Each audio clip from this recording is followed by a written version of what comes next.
Hi and welcome back to Warframe. Today we're going to take another look at the Acrid.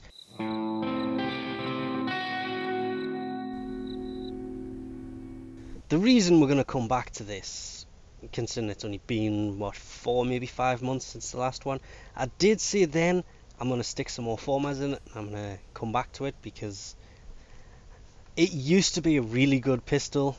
I mean, the base damage of 35 was never that good. The magazine was never really that big. You've got to increase it, otherwise it's just pretty useless. And it used to be the best pistol in the game. Being a mastery level 7 weapon and only obtainable through the dojo, I think it was a bit disappointing it came without a single polarity. So what we've done is we've thrown 3 Vs in and a dash. The dash is for elemental stuff. The 3 Vs are for the normal damage stuff. And obviously it's just Hornet Strike, Barrel Diffusion, Lethal Torrent. They go into all the builds. This one is basically set up for the Corpus, where we have electric, ice. Them two together make magnetic. Then we threw in more electric to increase the magnetic damage. Scorch. I think the Scorch mixed with the base toxin damage and created gas. That was kind of a side effect, but I found it actually works and does more damage than if I take that out and put something else in. Like there is 3 ice damage mods we could have put in and just had magnetic and toxin, but this just, it kind of worked. And then we threw in Expel Corpus because this was basically the setup we used for taking out the corpse. Then under B we have what I usually use this for against the Grineer. And this basically corrosive, so it's basically just increase the poison damage. There it is. That's, for some reason backwards, it was the other way around before.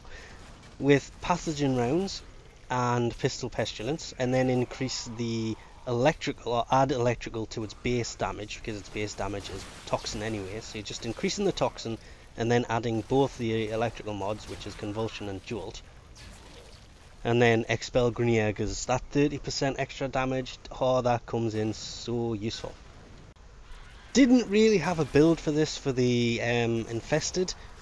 So in the C, what we have here is we increase the pathogen, the poison damage with pathogen rounds again, and pistol pestilence, and then we threw in frostbite for freeze damage, ice storm, which is magazine capacity and freeze damage, and deep freeze, which is more freeze damage, and that gives us 1285 viral damage.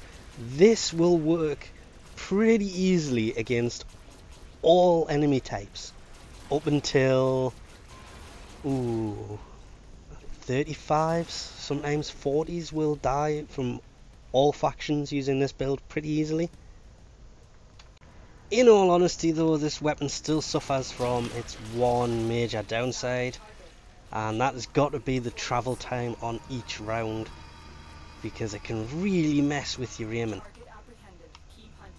Because if the person you're shooting at is running, then you kind of have to try and aim ahead of them, and it can just get annoying sometimes, that's all. But if you can learn to counter that, because if you use the weapon enough, it actually pretty is easy. I knew there was more of you down there. I could see them. I'll just spam the hell over and shoot everyone down there. God damn, there's an army down there. But yeah, it actually became a powerful pistol again. I don't know when the hell this happened, but it's not as bad as it used to be. And it still does the base toxin damage no matter what element you put on it. Because you can see it's doing electrical, oh crap, and toxic damage. Toxic.